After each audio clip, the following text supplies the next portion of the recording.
Welcome to anime Tamil series. இன்றைக்கி நம்ம பார்க்க போகிறது மை டிசிப்ளின்ஸ் ஒய்எல் செல்காப் சீசன் 1 எபிசோடு 35. இன்னும் நம்ம சேனலை சப்ஸ்கிரைப் பண்ணலைன்னா சப்ஸ்கிரைப் பண்ணிக்கோங்க. பக்கத்தில் பெல் பண்ண கிளிக் பண்ணிக்கோங்க. அப்போ தான் நான் போடுற வீடியோ நோட்டிஃபிகேஷனாக வரும். நீங்கள் போடுற ஒவ்வொரு சப்ஸ்கிரைப்பும் எனக்கு அடுத்தடுத்து வீடியோ போட மோட்டிவேஷனாக இருக்கும். போன எபிசோடை பார்க்கலன்னா பார்த்துட்டு வந்து இந்த எபிசோடை பாருங்கள். அப்போ தான் கதை உங்களுக்கு புரியும். வாங்க வளன்னு பேசாமல் எபிசோடுக்குள்ளே போகலாம். எபிசோடோட ஸ்டார்டிங்கில் ஹீரோவை தான் காட்டுறாங்க. என்னோட அந்த எனிபி ஸ்கில்லை நான் இன்னும் பெருசாகணும். அந்த சிஸ்டத்துக்கிட்ட நம்ம கேட்டு தெரிஞ்சுக்கலாம்னு சொல்லி ஹீரோ சிஸ்டத்துக்கிட்ட கேட்டு தெரிஞ்சுக்கிறோம். அந்த ஸ்கில்லோட டெக்னிக் எல்லாத்தையும் எனக்கு சொல்லு. அது நேச்சுரலாகவே உங்களுடைய பாடியில் இருக்குது அந்த எனிபி ஸ்கில். அதை நீங்கள் இன்னும் பெருசாகணும் அப்படின்னா இன்னும் நிறைய பேர் கூட சேர்ந்து நீங்கள் ட்ரைனிங் எடுக்க வேண்டியது இருக்கும். அதுக்கு நிறைய எக்ஸசைஸும் இருக்குது. அது எல்லாத்தையும் நீங்கள் பண்ணாமல் தான் உங்களால் இம்ப்ரூவ் ஆக முடியும். இது உண்மைக்குன்னே நல்லா இருக்குது. இதை பற்றி நான் ட்ரை பண்ணி பார்க்கணும்னு சொல்லி ஹீரோ அவங்களுடைய மேஜிக்கல் பவரெல்லாம் யூஸ் பண்ணி பார்க்குறோம். இது எப்படி இருக்குன்னு சொல்லி பார்க்கலான்னு சிஸ்டமும் உங்களுக்கான ஸ்கில் ஆக்டிவ் ஆகிடுச்சு. இதில் மொத்தம் 57 கதவுகள் இருக்குது. 32 ஹியூமன் கேட்டுக்கான லெவல்கள் இருக்குது. நீங்கள் இதில் 20ஆவது லெவலில் தான் இருக்கீங்க. நீங்கள் இன்னும் 12 கேட்டை ஓப்பன் செய்ய வேண்டியது இருக்குது சியோஸ்வான்னு சொல்லி அந்த சிஸ்டமும் சொல்லுது. ஹீரோ என்னது ஹெவன்லி கேட்டை ஓப்பன் பண்ணுமா? ஆல்ரெடி நான் தான் எல்லாத்தையுமே அடைஞ்சிட்டேனே. இதுக்கு முன்னாடியே நான் அடைஞ்சிட்டேனே. இதுக்கு ரொம்ப கன்ஃபியூஷனாக இருக்குது. அது இன்னும் 9 எக்ஸசைஸ் பண்ணாமல் இருக்கணும். நான் தான் லூயன் சைட்லேயே ஜின்னுக்கு அன்றைக்கி சொல்லி கொடுத்தேனே. இது எதனால் என்னை ஏற்றுக்கிறாமல் இருக்குது. அன்றைக்கி நான் தான் சொல்லி கொடுத்தேனேன்னு சொல்லி ஹீரோ நினச்சி பார்க்குறான். இது வரைக்கும் பார்த்தீங்களா, நீங்கள் இதைத்தான் கற்றுக்கணும். இதை கற்றுக்கிட்டால் மட்டும்தான் உங்களால் அதை அதிகப்படுத்த முடியும். இப்போ உங்களுடைய ஸ்கில் எல்லாத்தையுமே நாங்கள் டிரான்ஸ்மிட் பண்ணுறோம் உங்களுடைய சீடர் இருக்குன்னு சொல்லி அந்த சிஸ்டர் ஹீரோவை டிரான்ஸ்மிட் பண்ணுது. ஹீரோவால் அதோடைய வழியை தாங்க முடியாமல் கத்திட்டு இருக்கான். அதே சமயத்தில் வானத்தில் அங்கே இடி அடிச்சிட்டு இருக்கு. ஒருவேளை ஹீரோடைய பவர் வெளிப்படுறதுனால தான் அங்கே வானத்தில் இடி அடிக்குதோ இருக்கலாம். அப்படி கூட இருக்கலாம். 7ஆம் துறையை சேர்ந்த சிவான் இருக்கார். அவர் ரொம்ப ஸ்ட்ராங்கான ஒருத்தர். அவர் எதுலேயுமே பின்வாங்கவே மாட்டார். அவரை மாணிக்கு ஒரு திறமையான ஆள் யாருமே கிடையாது. நம்ம இங்கேருந்து 6 மாதம் ஆச்சுல. இன்றைக்கி அவரை போய் நம்ம மீட் பண்ணலாம். அவருடைய சோலை அவர் தனித்தனியாக பேசிட்டாருன்னு தெரியலையே. அவரை மாணிக்கு ஒரு ஆளை நான் பார்த்ததே இல்லை. ரொம்ப பாப்புலரான ஆள். அவர் யாராலையுமே தோக்கடிக்க முடியாது. அவரை மாணிக்கு ஒரு திறமையான ஆள் நாங்கள் பார்த்ததே இல்லைன்னு சொல்லி 2 பேர் பேசிகிட்டு இருக்காங்க. அவர் நடக்க போகிற அந்த ஈவெண்ட்டில் கலந்துக்கிறத நான் பார்க்குறதுக்கு ரொம்ப ஆர்வமாக இருக்கேன். அவருடைய திறமையை நான் பார்க்க ரொம்ப ஆர்வமாக இருக்கேன். அவர் ரொம்ப ஒரு நல்ல மனுஷன் சொல்லி 2 பேசுகிறாங்க. குழந்தைகளா, நீங்கள் சிவாசிவனை பற்றி தானே பேசிட்டு போயிட்டுருக்கீங்க. லாஸ்ட் டைம் இங்கே நடந்த ஃபைட்டில் சிவாசிவன் சன்மன் கோஸ்ட்டை சேர்ந்த எல்லா பற்றியுமே அழிச்சிட்டாரு. டஸ்டாயே பண்ணுறாரு. சன்மன் கோஸ்ட்டே இல்லை. ஓ அப்படியா, இது ரொம்ப நல்லா இருக்குன்னு சொல்லி இந்த பொண்ணு சொல்கிறான். ஆமாம், இவங்க 3 பேர் அப்படி என்ன தான் பேசிகிட்டு இருக்காங்க, எனக்கு ஒன்றும் கேட்கலையே. இவங்க கிட்டே போய் தான் நம்ம பார்க்கணும்னு சொல்லி அங்கே பின்னாடி ஒரு பொண்ணு பார்த்துட்ருக்கான்.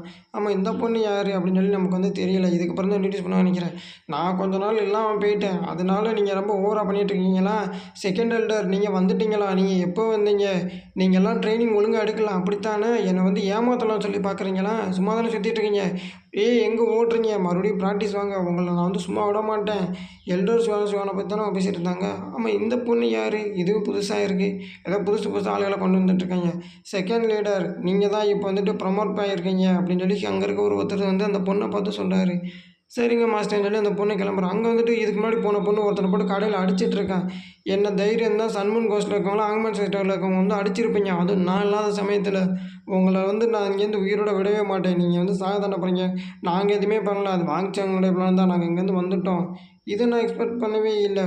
அது 7ஆம் துறையை சேர்ந்த இந்த சிவான் இப்போ இவ்வளோ ஸ்ட்ராங்காக இருப்பானா? நான் இதை எதிர்பார்க்கவே இல்லையே. நான் இல்லாத நேரத்தில் அவன் இவ்வளோ டேலண்டான ஒரு ஆள் ஆகிட்டானா? இதை நான் போய் ஃபஸ்ட்டு பார்த்துக்கிறேன். ஆனால் உங்களை நான் சும்மா விட மாட்டேன். உங்கள் 2 பேர்த்தையும் நான் கொல்ல போகிறேன். இதுக்காக நான் எவ்வளோ கஷ்டப்பட்டுக்கேன் தெரியுமா அந்த கல்டிவேஷன் நடந்துக்கிறதுன்னு. ஆனால் உங்களால் என்னால் இப்போ கலந்துக்கிற முடியாமல் போயிடுச்சு. நீங்கள் இதே இடத்துல சாக போகிறீங்க. உங்கள் தோலை நான் உரிக்க போகிறேன்னு சொல்கிறேன். செகண்டில் எங்களை விட்டுருங்க, நாங்கள் ஓடிடுறோம். அவங்களும் பயந்து ஓடி போயிடுறானுங்க. பாவியில் எங்கேருந்து இந்த பயந்து ஓடிட்டீங்களா? சரி விடு, நான் பார்த்துக்கிறேன். ஏன் போய் பார்க்க வேண்டியது அந்த சிவானியும் அந்த சீனியர் சிஸ்டர் 2 பேரையும் மட்டும்தான். அவங்க ரொம்ப நல்லவங்களாக தான் இருக்காங்க. ஆனால் மாஸ்டருக்கு என்ன தான் பிடிக்கும்னு நான் நினச்சிக்கிட்டேன். ஆனால் இப்போ என்னடான்னா அவங்கள தான் பிடிச்சிருக்கு. இதுக்காக நான் எவ்வளோ கஷ்டப்பட்டேன் தெரியும். மாஸ்டர் என்னை விரும்பணும்னு சொல்லிட்டுன்னு அங்கே ஆல்மோஸ்ட்டுக்கு போயிருந்தான். மேயர், நீங்கள் இங்கே வந்திருக்கீங்களா? உங்களை பார்த்து எனக்கு ரொம்ப நாள் ஆச்சு. நம்ம 2 பேரும் ஒரே கிளாஸில் தானே ட்ரைனிங் எடுத்தோம்.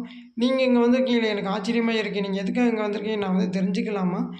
எனக்கு சொன்னால் நல்லாயிருக்கும். ஒன்று நான் பார்க்காம என்னால் முடியலை. நான் மாஸ்டர் பார்க்கணுன்னு நினைக்கிறேன். அது மட்டும் இல்லாமல் நான் ப்ரொடெக்ட் பண்ணணும்னு ஒன்றையும் தான். சீனியர் சிஸ்டரும் சிவான் திரும்பி வந்துட்டான் தெரியுமா? எனக்கு அவனை ரொம்ப பிடிச்சிருக்கு. அவன் கூட தான் நான் பேசிகிட்ருக்கேன். இப்போ சிவான் ரொம்ப நல்லவனாக இருக்கான். என்னது, நீங்கள் சிவானை பற்றியா பேசிகிட்டு இருக்கீங்க? அவனுடைய மனசு ரொம்ப நல்லவன் தான். உங்களுக்கு பர்ஃபெக்ட் மேட்சாக தான் இருக்கும். நீ உண்மையாக சொல்கிற பர்ஃபெக்ட் மேட்சாக இருக்குமா அப்படின்னு சொல்லி சீனியர் சிஸ்டரும் அவனை பார்த்து கேட்குறாங்க. ஐயோ! மாஸ்டர் உங்களுக்கு நான் சொல்றது புரியுதா? புரியலையா? சிஎஸ்1 இருக்கானே, ஐயோ! அவன நெனச்சாலே எனக்கு கோவமா வருதுன்னு சொல்லி அந்த புதுசா வந்த பொண்ணு கத்திட்டுருக்கான். சரி நீ வந்து நிப்பாட்டு. நம்ம என்னன்னு சொல்லி பார்க்கலாம்னு சொல்லி அவங்க 2 பேரும் பேசிட்டு இருக்கப்ப, அங்கிட்டு ஒரு பெரிய சவுண்டு கேட்குது. ஆமா, அது என்ன சவுண்டு? எல்லாருமே இங்க இருக்க எல்லாருமே ஆச்சரியமா பார்க்குறாங்க. என்னையா சவுண்டு இது? இங்க என்னதான் நடக்குது? இதுக்கெல்லாம் யார் காரணம்னு தெரியலையே. அந்த புக்ல படிச்ச மாதிரிலாம் இருக்கு. இவ்வளோ பெரிய சவுண்டு வந்துட்டுருக்கே. இவ்வளோ பெரிய ஒலி எங்கேருந்து வருது? யாரும் வந்து அட்டாக் பண்றாங்களா? இத பார்க்குறப்ப நார்மல் ஒரு பவர் மட்டுமே இல்லையே! யாரோ ஏதோ ஒரு ஸ்கில்ல வந்துட்டு அனலைஸ் பண்ணா மட்டும் தான் இருக்கு. ஓ! அப்படியா? அப்பன்னா இது வந்து மாஸ்டரோட இதா தான் இருக்கும். அவர் தான் ஒரு புதுசா ஒரு ஸ்கில்ல வந்துட்டு அனலைஸ் பண்ணிப்பாரு. எனக்கு கண்டிப்பா தெரியும். அந்த நெசன் சோல் அவர் மாஸ்டர் வந்து ரிலீஸ் பண்ணிட்டாருன்னு தான் நெனைக்கிறேன். அது என்ன ஸ்கில்லா இருக்கும்? மாஸ்டர் இதுக்காக ரொம்ப வருஷம் கஷ்டப்பட்டுருப்பாருன்னு நெனைக்கிறேன். இது அவ்வளோ சீக்கிரத்தில யாருக்கும் கிடைக்காது இந்த பவரு. மாஸ்டர் தான் அத பிரேக் பண்ணிட்டாரு மோகன். ஆமா, கண்டிப்பா இது மாஸ்டரால மட்டும் தான் முடியும். ஆனா மாஸ்டர் எங்க இருக்காருன்னு தெரியலையே! மாஸ்டர் இந்த இடத்துல. யாரும் இத பத்தி பயப்பட வேணாம். நான் வந்து தண்டர் ஸ்கில்ல வந்துட்டு அனலைஸ் பண்ணியிருக்கேன். ஓ! மாஸ்டர் அந்த ஸ்கில்ல வந்து அடைஞ்சிட்டாரா? ஒருவேள தனிமையில இருக்கப்ப தான் அந்த ஸ்கில்ல வந்து அடைஞ்சிருப்பாரோ! அப்படின்னு சொல்லி ஜின்னு அங்க வந்து பார்த்துட்டுருக்கான். எனக்கு இந்த தண்டர் ஸ்கில் வந்து கிடைச்சிருச்சு. இது ரொம்பவுமே நல்லா இருக்கு. சிஸ்டம் கிட்டயும் கேட்கலாம். உங்களுக்கு வந்துட்டு இந்த ஸ்கில் வந்துட்டு சேர்ந்துருச்சு. இது ஹெவன் லெவலுக்கு வந்துட்டு ஸ்ட்ராங்கா ஆகணும்னா நீங்க நெறைய எக்சர்சைஸ் பண்ண வேண்டியது இருக்கும். ஓ! அப்படியா? இதுக்கு ஒரு பேர் வைங்கன்னு சொல்லி அந்த சிஸ்டமும் சொல்லுது. இவ்வளோ ஹெவன் லெவல் ஸ்ட்ராங்கான ஒரு பவருக்கு நான் என்ன பேர் வைக்கிறது? இத வச்சு நான் நெறைய பணத்த வந்து சம்பாதிக்க முடியுமா? சரி நம்ம என்ன சொல்லி பார்க்கலாம். இதுக்கு வந்து ஒரு நல்ல மெத்தட் வேணும். ஒரு நேம் ஒண்ணு வைக்கணும். ஹீரோ கை அசைச்சோன்னே அங்க இருக்க எல்லா ஸ்வாடுமே வந்துட்டு எஃபெக்ட் ஆகுது. ஹீரோவ தான் எல்லா ஸ்வாடுமே போகுது. என்னாச்சு என் ஸ்வாடு வந்துட்டு என் பேச்ச கேட்க மாட்டுது. ஏய் எங்கேயும் போவாத நான் சொல்றத கேளுன்னு சொல்லி ஒருத்தன் வந்து கத்திட்டு இருக்கான். இதோட இந்த எபிசோடு முடிஞ்சிருது. ஹீரோ முன்னாடியே வந்துட்டு ரொம்ப ஸ்ட்ராங்கான ஒரு பர்சனா இருந்தான். இப்போ வந்து தண்டர் ஸ்கில் வேற ஹீரோக்கு வந்து கிடைச்சிருக்கு.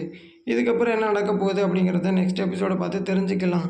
இந்த வீடியோ பிடிச்சிருந்துச்சுன்னா ஒரு லைக் பண்ணி விடுங்க. ஒரு சப்ஸ்கிரைப் பண்ணி விடுங்க. நெக்ஸ்ட் வீடியோவில் சந்திப்போம். டாடா பாய்.